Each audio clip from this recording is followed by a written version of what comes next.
Good evening, good evening. At this time, we'll call this High Springs City Commissioner meeting to order, June the 9th, 2022. Let's see what time it is. 6:30. 6:30.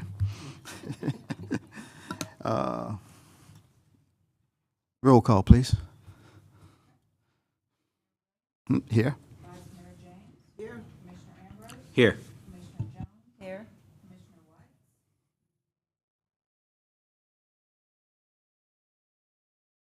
All right, thank you, ma'am. So at this time, we'll stand for the invocation, and following that, we have the Pledge of Allegiance.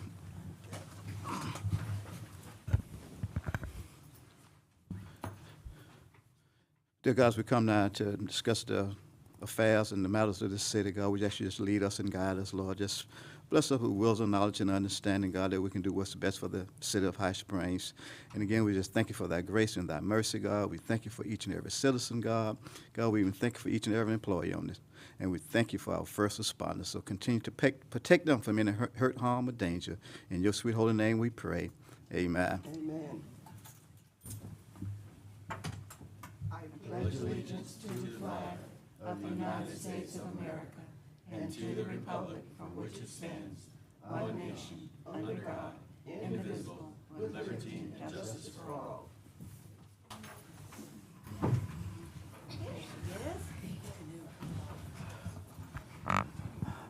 Just for the record, Catherine Watts is here.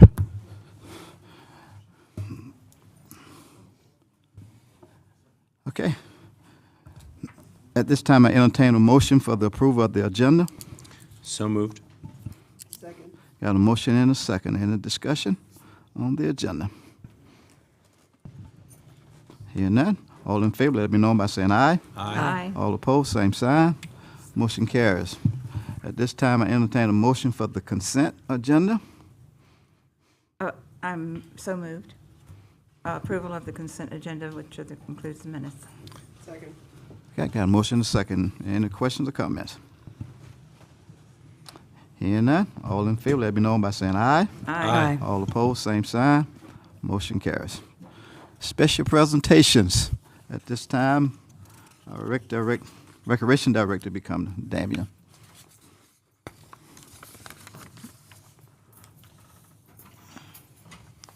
Good evening, Good evening. Mr. Mayor, Madam Vice Mayor, City Commission. We've done this a couple times before, and this is by far one of the most parts of my work that I truly enjoy doing. We have a gentleman here by the name of Blake Oswald, who's been a part of our community for quite some time. He's very highly involved with the volleyball organization. To my understanding, he's coached over 28 seasons. That's roughly 13 years, 2 seasons, give or take. He's an amazing volunteer, and we're very blessed in this community that we get a lot of volunteers that help out, regardless if it's youth activities, senior activities, adult activities, either or. This gentleman right here does it for all the right reasons, and we're very proud to have him here. He's a local business owner. He's obviously a local resident in High Springs. Over the years, he's become a wonderful friend. It's adamant with working in Parks and Recreation. You eventually just establish relationships with these guys, especially after a decade or so. We're in constant communication regularly. He truly cares not only about the volleyball organization, but he truly cares about the city of High Springs. We're very fortunate to have him here. Just with a lot of things that he does with the volleyball, and I know he's going to get upset for me mentioning this, but he sponsors teams. He doesn't, the anonymity aspect is huge with him. He doesn't want anyone to know. He pays for a lot of the players. He'll just show up with a check for some of the kids, unfortunately, who can't pay their way to play. He opens the gymnasium at the community center. He's done that for many years. He practices there, and he cleans it as well. And he's been doing that for over a decade. And he works hand in hand with the staff. And you got to understand, for many years, there wasn't any staff. It was just pretty much one recreation coordinator or one recreation director. So the school had a lot of trust in him with the keys to their facilities.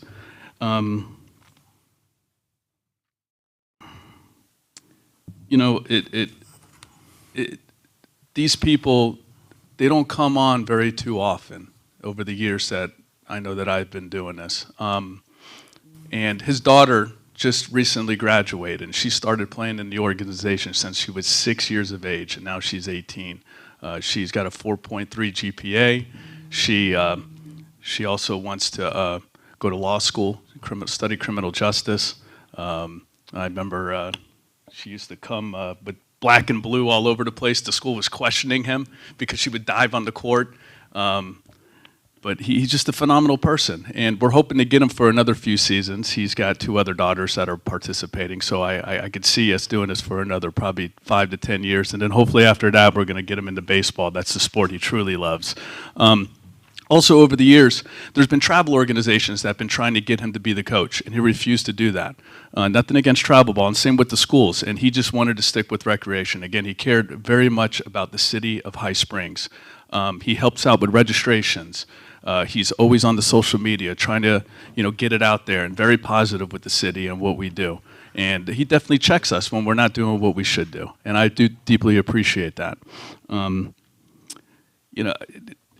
You can't, there's not enough to be said about this one individual. Morgan Delacqua, who just recently received an award similar to this right here with soccer, and Morgan says to this day he can't hold a candle to what Blake Oswald has done for the community as far as volleyball. And Morgan's hoping to get to that apex where Blake is, and I don't know if that will ever happen. We'll see if he continues to keep coaching.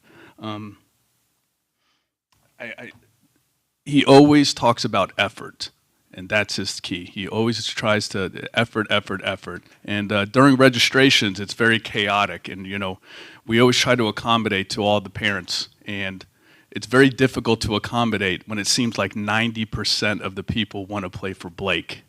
Not only does he coach one team, he coaches 2 teams, and there's been other seasons where he has coached 3 teams. Volunteers, they just don't come out of the woodwork as they once used to. And we all know that he puts an abundance of money into the program. He picks players up. He drops them off. He stays late. He's always helping out with the tournaments. Whatever you need, he's there. And it's not just even with volleyball, just anything in general. And greatly appreciate this gentleman. And I do call him a true friend, an asset to the community. And we are very blessed to have him. It's very rare to have someone this caliber as a volunteer in our community. And we'd like to present this to Blake. It says, the Lifetime Award for Dedication and Leadership in Recreation for the communities in North Central Florida. And again, this is just not just for the city of High Springs. He plays a very, very huge role with the city of Alachua, the city of Gainesville, and the city of Newberry. And this is for Blake, and we'd like to have him come up here and get this award. So, Blake.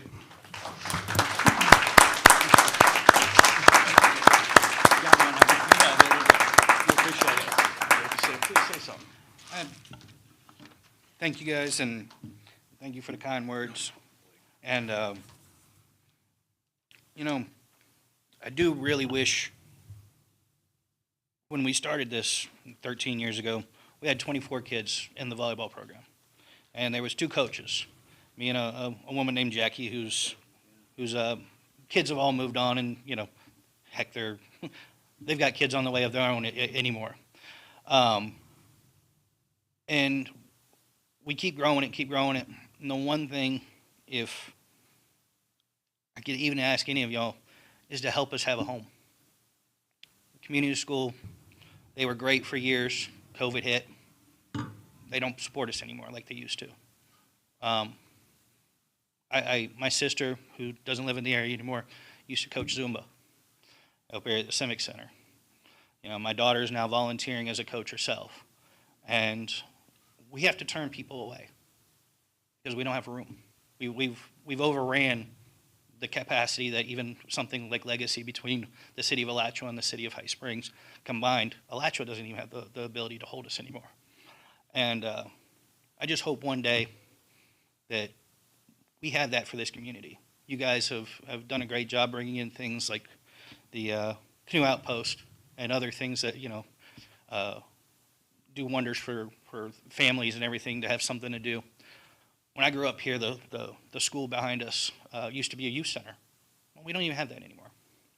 I just really wish that you guys can, over the years, start really thinking about, now that we're bringing more and more families into our community, giving them somewhere to do, give them somewhere safe to go, somewhere to play. That way, volunteers beyond me, when I'm done, have a place to go and volunteer and keep giving back to this community. You know, I do appreciate you guys' time, and you know, I hope to work with this gentleman for many years to come. And just wanted to thank you guys.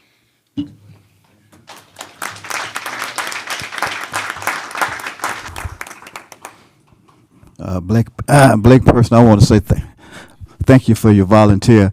You got a big heart for young people. I can see it all over you. So again, I just want to personally say thank you, because I know it's very, very hard to get people to volunteer to help with our youth. So personally, I want to say thank you for the outstanding work you have been doing for 13 years. That's outstanding. A lot of volunteers don't do it for that long. But thank you so much, Blake. Thank you, thank you, thank you, thank you.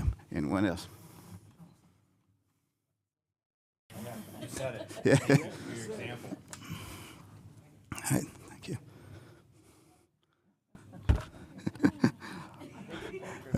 Yeah. All right, next presentation. She's ready to go. Good evening.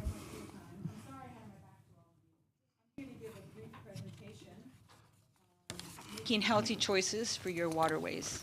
I give this presentation to elementary school kids, middle school kids, and high school kids all over Florida. My agency is the Southeast Rural Community Assistance Project, and we provide free technical assistance to rural communities all across Florida. I'm currently working with your GIS person, Kristen, teaching her what I know about GIS so she can help the city of High Springs demonstrate that capacity better. What I have tonight is a presentation on making healthy choices for our waterways. And what it has to do is there's a drug take-back program. I have a big poster that I would love to leave with the city of High Springs, along with these prepaid envelopes for people to return any unwanted pharmaceuticals. So this presentation leads up to this, basically. Would you please go? Oh, I do. Oh, thank you. So what is the human impact of us and our practices to our rivers, lakes, and streams? Of what agriculture's impact is to our waterways. And you have to think and keep in mind that when it rains, it's bringing everything that's on the ground to the closest stream, river, and into the closest body of water. So in 1957, for example, chickens were small. We weren't feeding them, ooh, sorry, this is loud. We weren't feeding them hormones or antibiotics. And the reason we're doing that now is because we're feeding a lot of people. There's a lot more people in this world that we need to feed than we were feeding in 1957. So we're making our chickens grow quicker so we can harvest or butcher them faster. These animals are filled with hormones and antibiotics. When you look at a cow, the normal grass-fed cow, the udders look pretty normal. But when you look at a cow that has growth hormones and antibiotics and has been fed corn, it doesn't look comfortable. The udder is completely not how it's supposed to be. And then you think about fish farms. Fish farms are the fish have a large dose of antibiotics in them in the water at all times. So they're living in medicine and antibiotics. So how does that impact the environment? Well, this is a chart that has a lot going on, but basically if you follow the purple dot, it shows you how far pharmaceuticals can end up in our environment and where they end up. It can be a top predator like a vulture, or it could be the fish in the water, or it could be an egret eating the fish that's been contaminated. So the negative impacts on aquatic life, what are they? Well, a frog, for example, when I was growing up, I would hear about frogs in Minnesota, for example, in the rivers, streams, lakes that had 4 or 5 legs. It's still happening. What about the antimicrobial resistance in the fish farms? Well, when those fish do get sick, you can't treat them, because just like when you go to the doctor and they say, we're not going to give you antibiotics because we don't want to bring your resistance up, it's the same for the fish. There's no way to cure them once they have that level of antibiotics in them. And fish, some male fish are exhibiting female characteristics, and that's very, very common. So this is a great app. Kevin, would you kindly put that zip code in or start it? And basically, this is showing you if you drop a drop of water in High Springs, the path it needs to take to get to the closest waterway. So if you can see It's okay, you got it, Kevin. It's that other tab. I think it's the one behind the green little thing. It makes it very hard. Yes. So this is High Springs. If you put a drop of water, this is the course it would take. Yes. So it goes down the Santa Fe River for 32 kilometers, so that's what, 20 miles. Then it goes down the Swanee River for about 100 kilometers, so let's just say 50 miles. And some of you may think that the Swanee River is actually dirty because it's brown, but it's not. Those are just natural tannins, naturally occurring, decomposing organic matter in the Swanee River that's very healthy. And then the Swanee River dumps out in the Gulf of Mexico. So anything that you apply in High Springs is going to end up in the Gulf of Mexico after it travels to the Santa Fe River and the Swanee River. This is another tool to help you keep in mind how you impact your waterway and how important it is, for example, to dispose of pharmaceuticals correctly so they don't end up in our waterways. And then it dumps out in the Gulf, and it's, again, very brown from all the nice organic matter there. The next slide we have is GIS. And these, they're a little bit more in depth. Kevin's going to have a go at them. So now you're on the presentation, Kevin, not on the actual website for GIS. Yes, there we go. So this first map shows the pesticide spread around High Springs. So you can see High Springs right in like the middle left side right there. And the red, Kevin, can you go to that index and go to the top right corner? Yes, the index. If you drop the index has a little arrow next to it. You see it? Right down in the purple area. Red is the highest pesticide use or exposure, I believe.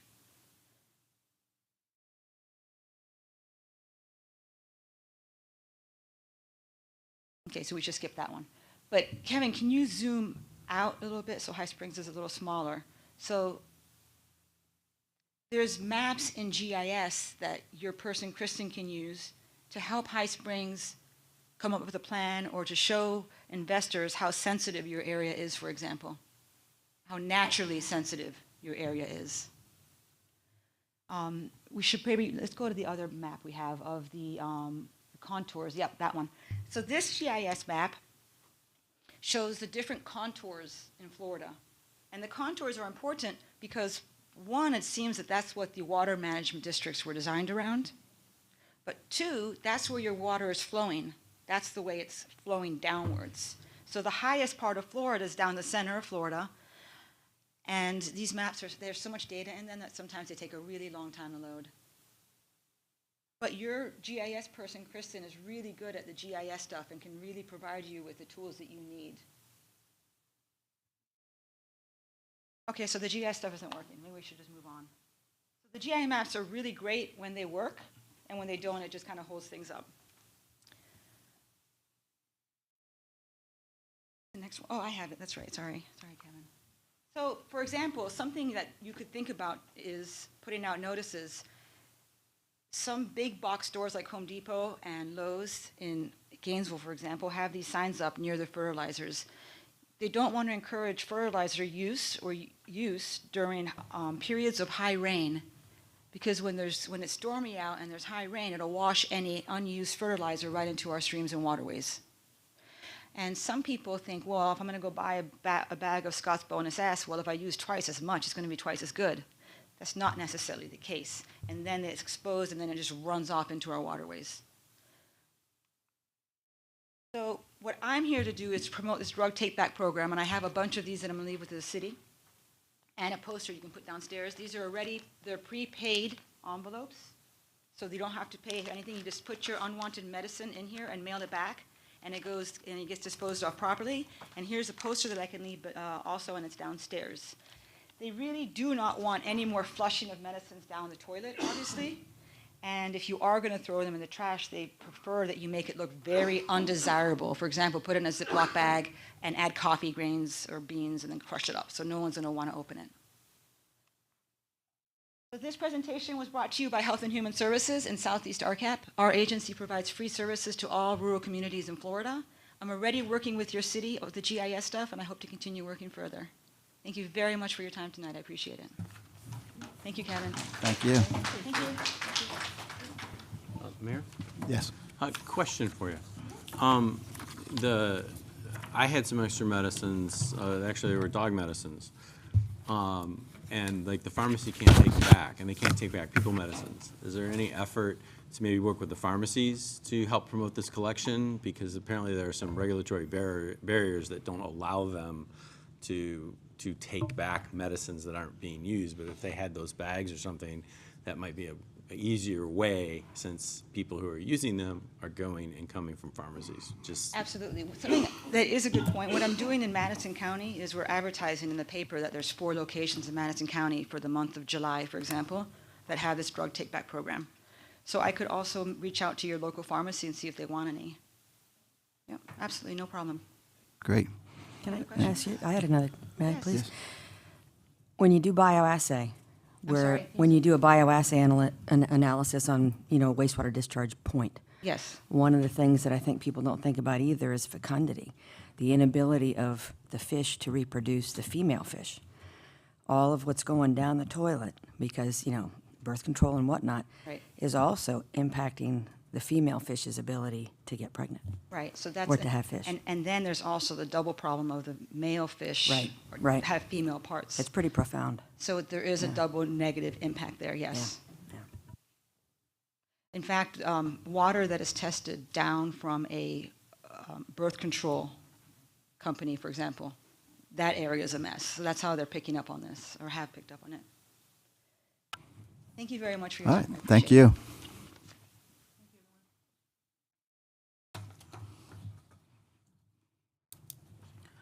All right, moving on to unfinished business.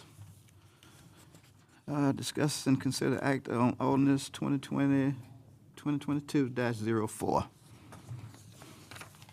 Mr. Mayor, this will be a quasi-judicial matter, and if there is anyone who anticipates talking about this matter this evening, we would request they stand up, and I can swear them in now if you'd like. Or our clerk can swear them in, if you'd rather, Jenny. Scott, I don't know if y'all can hear me, but I'm on too, if you might want to swear me in. Absolutely, Ashley. Good idea. Why don't you come up and give us your name, if you would, please, and raise your right hand. Your name? Kim Fisher. Kim Fisher, do you swear or affirm to tell the whole truth and nothing but the truth? I do. Okay, thank you. Ashley Stathados, do you swear or affirm to tell the whole truth and nothing but the truth? I do. Is there anyone else in the audience that anticipates talking about item 1 under unfinished business here this evening? Mr. Mayor, everyone has been sworn in. Is there anybody else, Kevin, online that would be raising their hand? Okay, looks like we have one more person. If you want to come up forward to the podium and then give us your name, and we'll swear you in as well. My name is Janet Evans.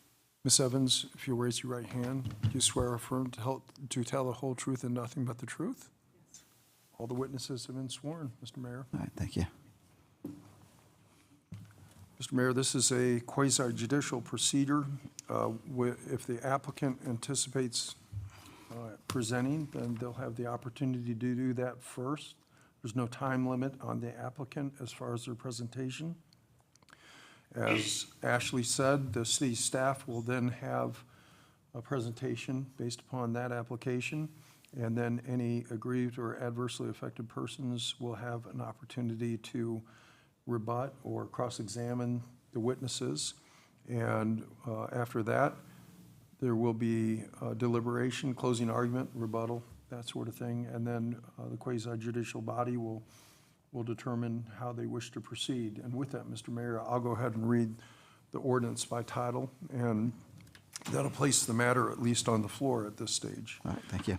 This is ordinance number 2022-09, an ordinance of the City of High Springs, Florida, amending the Code the City of High Springs Land Development Code as amended pursuant to an application LDC 22-02 by the City Commission relating to an amendment to the text of the Land Development Code, providing for revising Section 2.02.00 entitled Allowable Uses in Zoning Districts, providing severability, repealing all ordinances in conflict, and providing effective date. Mr. Mayor, I am so sorry. That's That was the, the wrong ordinance. it was. I just realized it as we got there. Let me,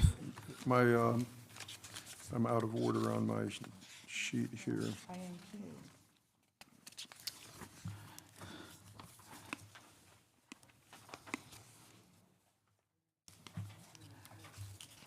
Yeah, this one should be 04.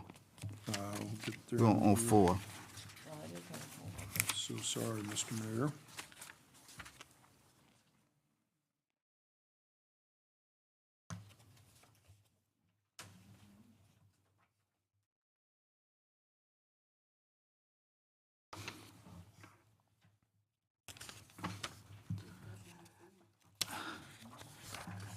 Jen, I don't think, it's not, yeah. Number one of new business. There we go. I got it now, Mr. Mayor. Sorry about that. No, 09 is. Ordinance number 2022-04, an ordinance of the City of High Springs, Florida, amending the official zoning map of the City of High Springs Land Development Code as amended relating to the rezoning of more than 10 contiguous acres of land pursuant to an application Z 22-01 by the property owner of said lands, providing for rezoning from R1 residential to PD 11, planned development of certain lands within the corporate limits of the City of High Springs, Florida, repealing all ordinances in conflict, providing for severability, and providing for an effective date.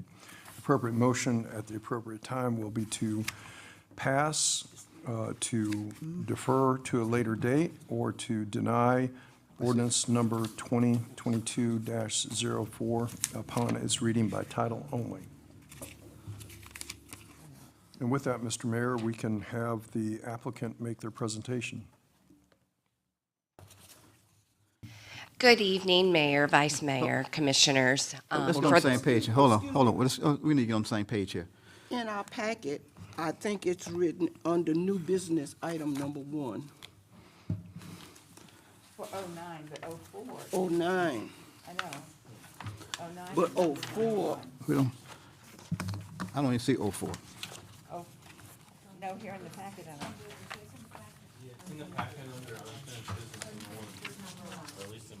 Yes, it is. But he said 09, that's what confused me, and So it should be 04. It's 04. It's 04. It's Okay. 04. Okay.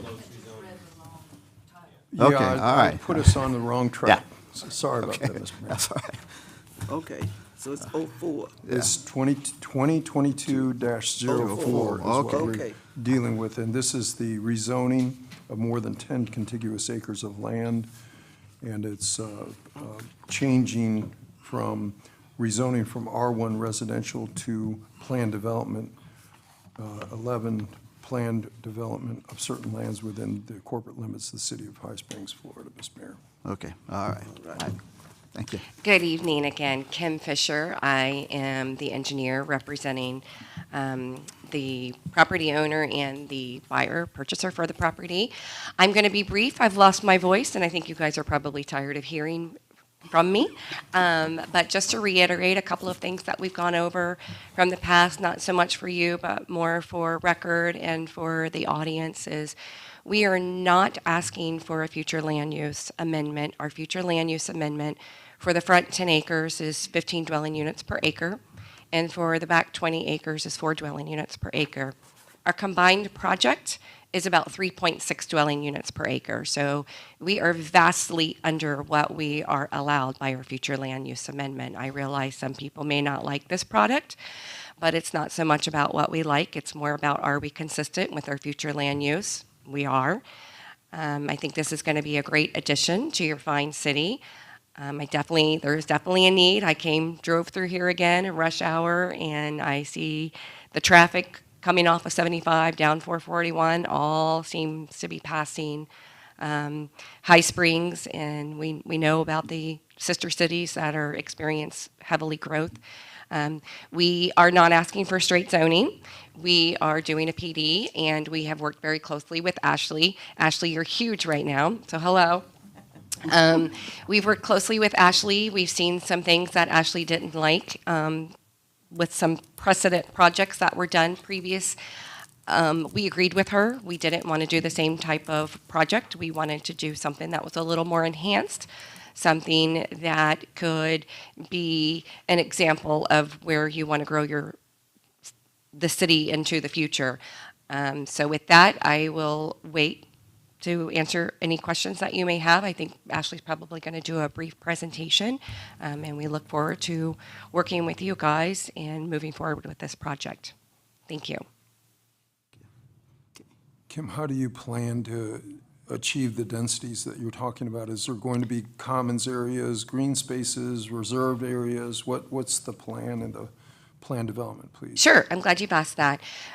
Your code, when I said we didn't go for straight zoning, because although your code allows a 40-foot wide lot, and we first met with Ashley, and Ashley was pretty clear that even though it's in the code, that the board does not like 40-foot wide lot.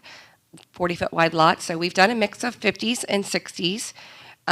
We've got, Ashley, I think it's 10 or 15%, maybe 20%, I'm sorry, reserved for open space. So we have several little parks, amenity areas that we will achieve. We don't get into too much detail of what will be put in the amenity areas until we know, once we start designing what the houses are, the builder, then they usually will say, okay, we want a pool, we don't want a pool, we want a tot lot, we don't want a tot lot, we want a dog park. There will have to be something, but the specifics of what it is, we won't reach that until we get a little further along. Are you planning on a homeowners association to manage and maintain the common areas? Yes, again, thank you. I should have brought that up on my own. One of the things Ashley asked for us is that a lot of your streets and the city limits are experiencing some early road failure, and so she has asked for us to be private. So we have a mandatory HOA. The streets will be private, so the city does not have to maintain these streets or these sidewalks. That is something that we have agreed to do.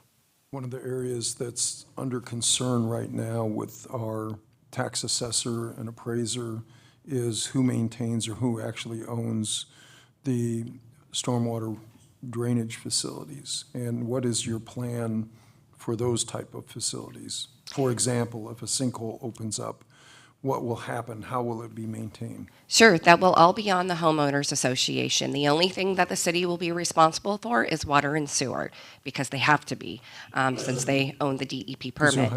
So yes, the roads, the stormwater, all of the maintenance will be upon the HOA. Streets, roads. Streets. Stormwater facilities are all Correct. maintained by the actual neighborhood itself. That is correct. Okay. And that was, I think, kind of one of the last decisions we had made between going back and forth with the developers agreement is the city is just having a hard time with maintenance. And so we did agree to make it a private subdivisions. So further into the future, we will decide if we want it to be gated or not gated. We don't have it gated right now, but since it's private, we've got the option for it to be gated, and that'll be another one of those decisions that's made further down the road. But stormwater, roads, sidewalks will all be the responsibility of the HOA. You're anticipating sidewalks in the Sidewalks design. on both sides, correct. Both sides of the road. In some of the cities that I represent, there seems to be a great deal of consternation over lighting, street lighting and light pollution. Can you address that, Kim, please? We will be having light poles. Typically on subdivisions, once we get to the construction phase, we work with the power companies because they will actually design where the street lights are going, along with their little power boxes. They usually will coordinate that effort, and that typically gets done during construction, but that is in the developer's agreement, and we will have to be doing street lighting as well. Mr. Mayor, those are all the questions I had. Thank you. Anyone have any questions? Mayor? Yes. Oh, sorry. I shortened my presentation from last time significantly. if you want me to give an overview again, I can, and if not, then that's fine. I just wanted you to know I shortened it and it's available. Okay, thank you. Yes. Hi. I met with, I've talked to a lot of people, a lot of residents have reached out about this issue. And there are pros and cons across the board. People are in favor of it, some people are not. I maintain, just as I did the last time you were here, that 50 feet is not High Springs. It's just not. I have my 100-foot tape measure in my bag, but I came in this week and I measured the width of the chambers here, and it's 50 feet. So as wide as this chambers is, that's the entire width of the lot. So a house has got to fit on something that wide. I was able to look at a 60-foot lot. The side yard of the 60-foot lot was the width of my minivan. Where are the kids going to play? My jumping off point is still, and I've said the same thing to Ashley, quarter acre. Quarter acre lots, you cut the number of houses from 120 to 60, roughly, and you have some room for kids to play. It wouldn't overburden the wastewater system that's already near capacity. The school, High Springs Community School here, I just met with one of the administrators this morning, and they are at 110% capacity. They actually are over full. They are turning away exemptions from Oak Ridge in High Springs. They're zoned for Alachua schools, but these people are asking for zoning exemptions, and they can't take them because they're over full. So there are so many infrastructure issues here, to me, that dictate the need to proceed with managed growth. I'm not against growth at all. And the developers agreement, I was all in favor of it. I liked the developers agreement. I think the houses will be lovely. But the lots are too small. It's just not High Springs. And that's just my opinion. So. Sorry, if I can respond. Sorry. We do have the capacity from the schools. That's the extent, that I know that we did get granted the capacity for the schools, and I understand your position. But from a zoning perspective, your code is what we have to go by, and the code for City of High Springs allows this. It allows 40-foot wide lots. So sometimes we have to take the emotional side out of our decision-making policies and put on, are we consistent or are we not consistent with your future land use? Your future land use allows for 4 dwelling units per acre on the back piece, 15 for the front piece. And when you hear 4 dwelling units per acre, you might want to say, oh, that means 1/4 of an acre. That's not what that means. I've been doing this long enough to tell you that in order to get 4 dwelling units per acre, that is a 50-foot wide lot. You have to have roads that do not count towards the size, towards your dwelling units. You have to have open space, parks, and stormwater facilities. So once you take all of that out, that's at least 25% or around 25% of your property that's being designated for something else. Actually, it's going to be more if you include the roads. So for 4 dwelling units per acre, it's typically a 50-foot wide lot. So I understand you may not like it, but I just want to humbly remind you that your code allows it. And we're not here, asking if, the only thing we're asking before you is, are we consistent with your future land use policies? We are. We have, for lack of a better word, voluntarily gone into this PD agreement with Ashley. We weren't required. A lot of times with a PD, there's a give and a take. We're pretty much giving. We're really not receiving anything from the city above and beyond. You allow public streets, and you also have a precedent on previous subdivisions. Public streets, 0 buffer, we're providing a buffer. Having sidewalks on both sides, there's precedent on both directions on some of the other subdivisions that have it and some that don't. So we are going above and beyond because we agreed with Ashley, quite frankly. We drove some of these other subdivisions and saw things that we didn't like.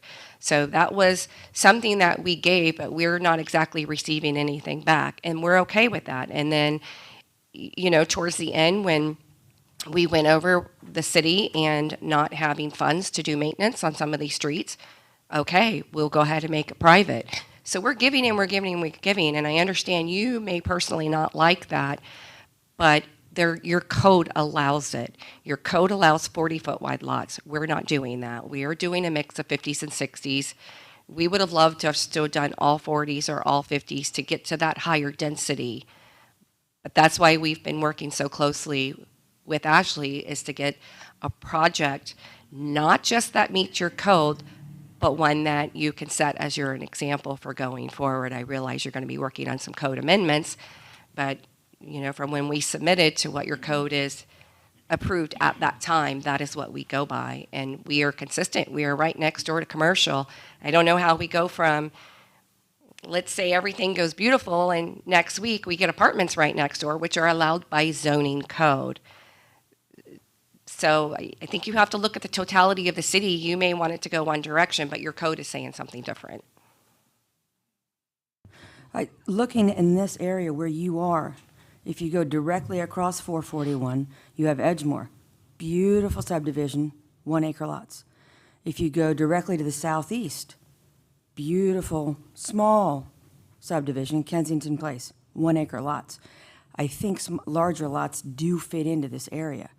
And I understand it's on 441, it's, the gateway to the city, and parts of that may allow for higher density. There just is not higher density in that area. And I think being consistent in that particular area is important. And it's not my emotion. This is a data-driven decision. Trust me, I'm not an emotional kind of guy. That's Or why I gal. specifically went to High Springs. I wanted to know the data, because some people told me, well, the school's not overcrowded. Well, it's been a few years since my kids have been there, so I wanted to know. And the administrator said, we are busting at the seams.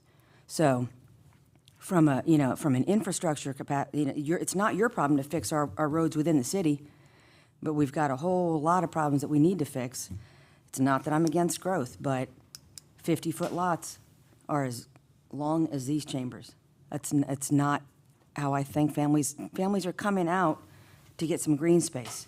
If they wanted an urban environment, they could stay in Gainesville, which would be hard because there's nothing there either. But they're not coming here. And I understand you said at the last meeting, there is a market for this. And I agree, there's a market. You can sell these houses, no problem. Does that mean that it's incumbent upon us, though, to acquiesce to that? Do we change the soul of the city to accommodate that? I don't think we do. I think, quarter-acre lots would be lovely. If you look in Southside, beautiful subdivision, very, very diverse building. There's room for the kids to play. 50-foot lots. I walked a subdivision on a Sunday afternoon with 60-foot lots. Didn't see a single kid outside in the afternoon. There's no room for them. It's hot. So, it is, but 5-year-olds don't care. They're going to want to go outside anyway. And I respect that. And I'm a mom. I have 2 children, and I live on a couple of acres. My kids never go outside. I have a pool. They never use it. To each their own. But I get where you're coming from. I don't mean disrespect. Directly across the street is commercial and industrial from this property. The 441 is your arterial street. And that is where you want to be more dense. That's what's going to drive your businesses. That's what's going to drive rooftops, which is what drives businesses. And we can agree to disagree, but I think the point is are we consistent with your future land use? That is what the vote is supposed to be, and we are. And again, we've got commercial right next door to us, and we have a cemetery on another side of us. And I think then there's maybe 3 or 4 residences around us, but those subdivisions you spoke of, they're not fronting 441. They're a little further back, and they are lovely. Nobody is taking that away, but the difference is they're not on central sewer, and I personally think the environmental impacts to septic is a big deal. That's my personal opinion, and really shouldn't be an opinion of a zoning. So we're on central water, we're on central sewer, and we're on an arterial road, so we will be fully sidewalked both sides. And I grew up playing outside. Restriction was the worst form of punishment you could have given me when I was that age. Luckily, my window went up and down in my bedroom. my children, I've never had to do restriction. The times have changed. I don't like it, but they want to be on their phones. And it drives me bonkers, but, you know, it's growing, but we will have parks in here. We are going to have an amenity area for the kids. We've changed the size several times. Ashley's asked for us to make it bigger. We made it bigger. So, you know, we've done everything we can. I do respect your opinion and where you're coming from, and I'm not saying I disagree with any of it. I live on larger land myself. And what sells is we've got to be more affordable. Most people can't afford $500,000 to come in, you know, to something like Weston Oaks or one of the other subdivisions that's a larger yard. That comes with a price tag to it. And so we want a community where you can have children, raise a family, for the firefighters, for the teachers, something that's affordable, then they can retire, move on. When you come into a subdivision, you have a choice on what size product you buy. One person might want a 3-bedroom, 2-bath, 1,600 square foot. The next family may want a 2-story, 5-bedroom, 2,200 square foot. Those are the decisions that the individual buyers make, not us. But that is the reality. That is what's selling, and they need to be affordable. The bigger the lot, the bigger the price tag. So we need to get down to that. I know it sounds crazy, but $300,000 is the starter family price tag. That's the starter home, and that's where we're going to be. And you need something that's affordable in the city, and not just $500,000 and up. And I think all communities, you need a mix of both. It seems that you're saying that if it was a quarter-acre lot, it wouldn't be on city sewer and city water. Why wouldn't it be? Because it's developing it, you can't obtain the price tag that comes with that. Doesn't make financial sense. So once I get onto a quarter of an acre, why would we go through millions of dollars installing a central sanitary system when we can be on septic tank? It doesn't make sense financially. So I think I gave the example before. A 100-foot wide lot, the amount to construct the road, the sidewalk, the sewer, and the water is the exact same regardless of the size of the lot. So if I can get 2 lots at 50-foot wide and 50-foot wide, I'm getting 2 lots instead of 1. The cost of that does not change. It is the same. It's based on linear footage of roadway. So if I have a 100-foot wide lot, I've got 100 feet of roadway in front of that lot, which has a sidewalk on both sides. Per your desire, would have central water and central sewer. That's cost prohibitive. So if we were to do quarter-acre lots in a different part of the city, we would hopefully be on central water, depends on the size, but most likely then we would be on septic tanks. It's cost prohibitive. It's very expensive to do a lift station. We've got to extend the water main, extend the force main. These are very expensive things that we've got to do, and a quarter-acre lot doesn't warrant the cost. And the future land use isn't established to be quarter-acre lots in this area either. Our future land use on the front 10 acres is 15 dwelling units per acre, which is that's more of a multifamily development. That's the only thing that can fit. I've done plenty of subdivisions that are 40, 45, and 50-foot wide lots. There's no way to obtain 15 dwelling units per acre unless you're going multi-story. Even townhomes is probably going to be about 8 dwelling units per acre. So 15 is pretty dense, and 15 is more into your rental category where you're doing multi-story. So that is our future land use up front, is mixed use. So we're asking for something significantly less than what we're already entitled to. Entitled. Entitled by future land use. Wow. That is what I mean by the entitled, is the future land use. I understand. Thank you. Yes, sir.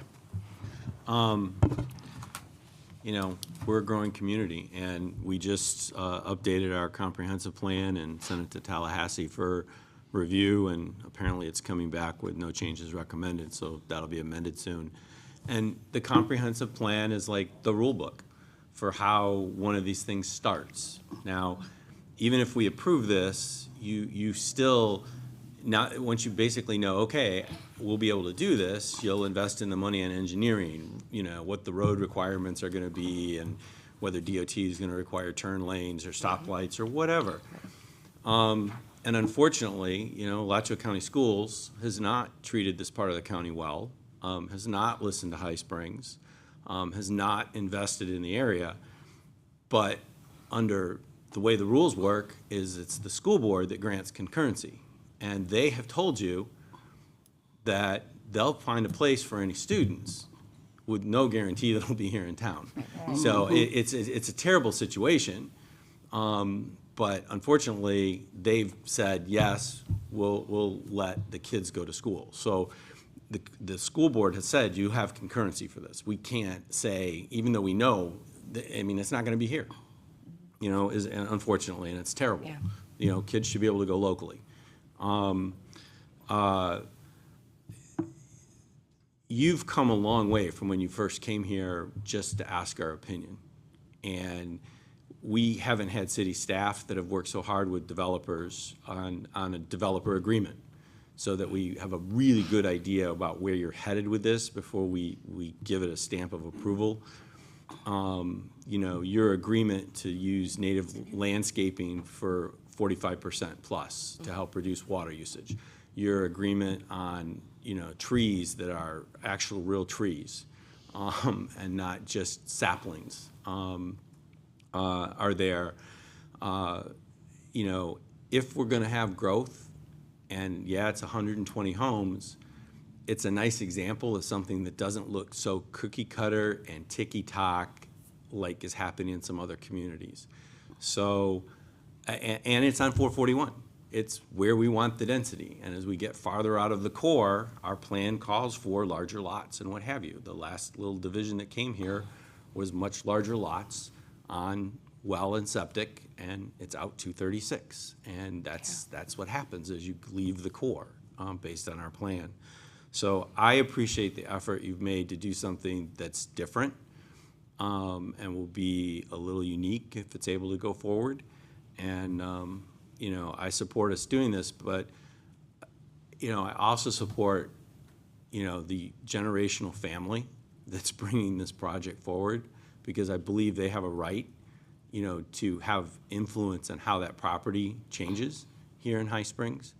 And I don't think that they are trying to do any disservice given their long-term commitment to the community. And I think we have to respect that as well. Great, thank you. Thank you. Hi. I, at the last meeting, said that when I had approved, actually, I proposed that we passed on the first reading this ordinance, that I received so many emails and phone calls regarding they don't want 50-foot lots. I mean, it was incredible what I received, and I got to thinking, well, maybe I'm making the wrong decision, But then after I made that comment, I have received many more emails specifically, and I asked them to give me specifics. Why do you think it's a good idea? And they did. The reasons that are given to me that they don't want this Fairfield to go in is because, of course, they don't want density. They don't want small lots. They want to retain the High Springs feel. And when I tell them, when I would talk to them and say, we're going to have growth. There's just no getting around that. And they say, why? So it makes it difficult. They want to retain High Springs as it is right now, and I don't think we're going to be able to do that. So now that I've received so many emails, and actually they are saying exactly what I thought to begin with, I too agree that you have gone up over and beyond what we've asked for your development, and was really feeling pretty good about it until I started getting the other side of it. It's funny how when you're doing something, when you're trying to make a decision, you don't hear pros and cons until you go the other way. And then you hear the other, pros. We need to have this. This is growth. This is what we need to have. So it's hard sitting up here making decisions like that, because we understand, as Commissioner Ambrose said, we understand the generations who have lived here and how they want to keep High Springs. but